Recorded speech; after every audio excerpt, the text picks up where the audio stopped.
What's going on, moviegoers? If you're new to the channel, my name is Christian. Welcome to SeaWorld Productions. You guys, we got some hot topics to dive deep into. I've had the last couple of days off and it's felt good. I've had so much on my plate to get done and it got done, you guys. I hope you guys are all doing well.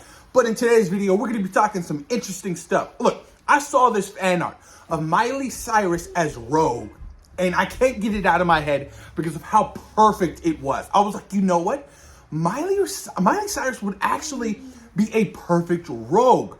And imagine her alongside like an Austin Butler Gambit.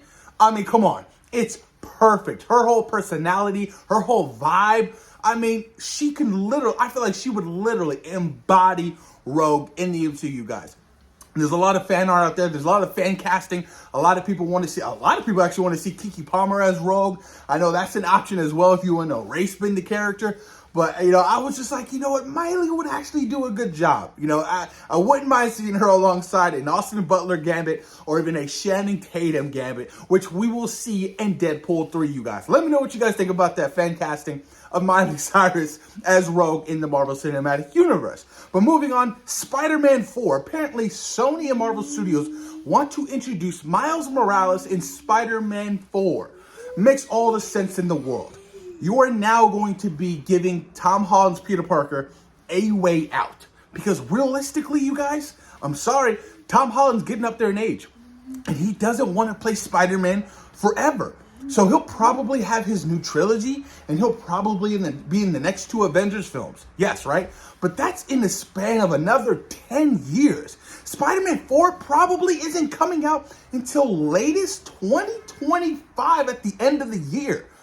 So to introduce a Miles Morales would be a great idea. Somebody younger, somebody fresh.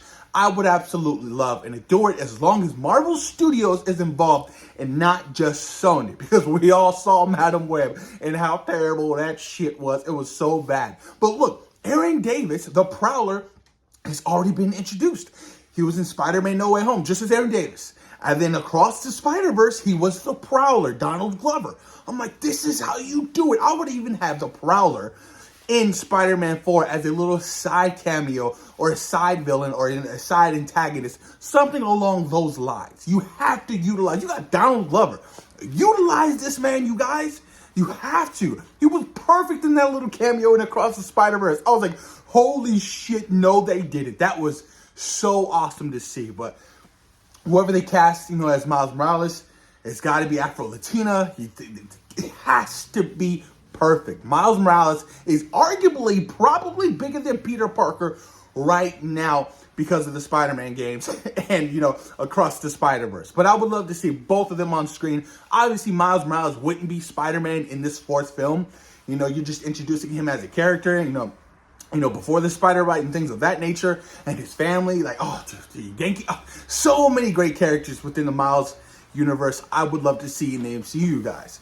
But moving on, Marvel Studios apparently has changed a lot for Captain America Brave New World. The Serpent Society, they were in the film. They had shot scenes before the reshoots. Apparently, they're completely axed out of the film.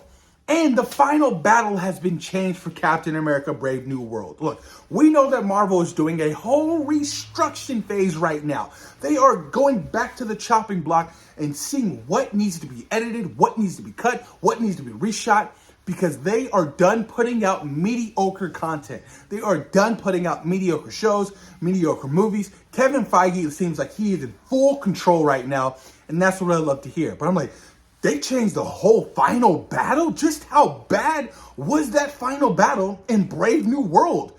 Like, is he fighting Thunderbolt Ross as the Red Hulk?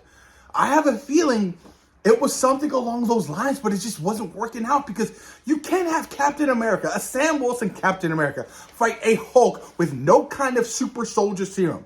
That wouldn't make any sense at all. I don't care if he has a vibranium suit. You would do no damage to Thunderbolt Ross as the Red Hulk. So whatever it may be, you guys, there could be a big old Hulk battle at the end of that movie. I know Kevin Feige is going to really direct this movie in the right direction where it needs to go. Think about it. It's on par. You have to think Captain America movies have been beloved. You know, the first Avenger wasn't overly loved, but a lot of people still appreciated being a period piece. And then Winter Soldier just elevated that shit. And then Avengers 2.0 with Civil War, come on now. That's literally where you're going towards. And, you know, the bar is extremely high. It's extremely high, so Captain America Brave New World has to deliver on every single level. Our fans are going to be we're just going to feel so disappointed because, you know, Captain America is an essential character to the Marvel comics and, you know, the Avengers and being the face of the Avengers. And people aren't buying Sam Wilson as Captain America. That's a problem moving forward, you guys. So hopefully they can retool it and it can go back on to the right path. The Thunderbolts has finally started shooting. What's her name? Florence Pugh has confirmed that she has officially started shooting the Thunderbolts. I'm like, finally. So it looks like this movie won't be delayed. You know, all the previous writers being attached to this film and all the script changes, things of that nature. It's exciting to know that this film is actually, you know, has started shooting and, you know, we could possibly see a trailer by the end of the year. But, you know, I'm excited for Thunderbolts. I'm excited to see Sentry and how they handle this overly powered character. I'm excited to see Yelena Belova return, you know, the new Black Widow in the MCU, the Red Guardian, Sebastian Stan as, you know, Bucky is always a sight to see. U.S. Agent, Taskmaster, Ghost, you name it. I really, really love and adore this lineup. And, you know, a lot of people saying it's Marvel's Suicide Squad, you know. Apparently in the original script, they were all going to die at the end of the movie. I'm like, whoa, that couldn't have been good, right? So I'm pretty sure that's why they changed it. I think this one was very interesting, you guys. This one was very, very interesting.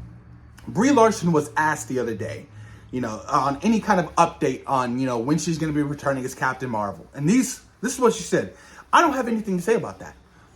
All nonchalant, like she didn't give two shits to talk about Captain Marvel. I'm like, is Brie Larson out? Like, is she done with this character? Where does Captain Marvel fit in the much larger scale of the MCU? She's always off planet. She's not in Avengers.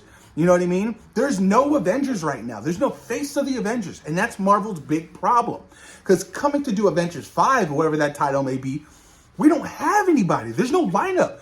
We can't put 5 people together who could possibly be the Avengers. At least before the first movie came out, you knew who they were gearing up towards. Now with all these characters they've introduced, you have no idea who's in that lineup. You know what I mean? And it's frustrating. And, you know, with the Marvels, you know, doing terrible at the box office and, you know, ultimately Captain Marvel not being a beloved character, I can see Brie Larson be like, yo, I'm going to take a step back, Kevin Feige. I don't really want to pursue this role anymore. And if you guys want to do something different, then I'm completely fine with that. You know, I can definitely see that because Brie Larson gets so much hate online. It's been years, you guys, years. And she still gets attacked about, you know, her role as Captain Marvel. She still gets attacked about the interview she did, you know, years ago doing the press for Captain Marvel. It's just like, this is a reoccurring thing. And I'm pretty sure she's just fed up and she's tired of it, you know. Because if you guys go back and watch that little clip, you know, she just sounds like, I don't care. Like, I don't have nothing to say about that. You know, and obviously with the failure of the Marvels, that I feel like that plays a pivotal point into how she's feeling about the character. You know, to be the lowest grossing MCU movie in 2023, you guys, or just in general, the lowest grossing, you know, it's kind of disheartening and disconcerting. Like, do fans actually care about me? Do fans actually want to see me return? Like, I understand where she's coming from. I genuinely understand where she is coming from, you guys. But post your comments down below. Let me know what you guys think about Miley Cyrus as a potential fan casting as Rogue in the MCU. Who would you guys like to see Rogue in the MCU? Honest thoughts and opinions, you guys. What do you think about Miles Morales appearing in Spider-Man 4? A lot of things to discuss. Post your comments down below. And thank you guys for taking time out of your day for watching C-Roll Productions. Peace.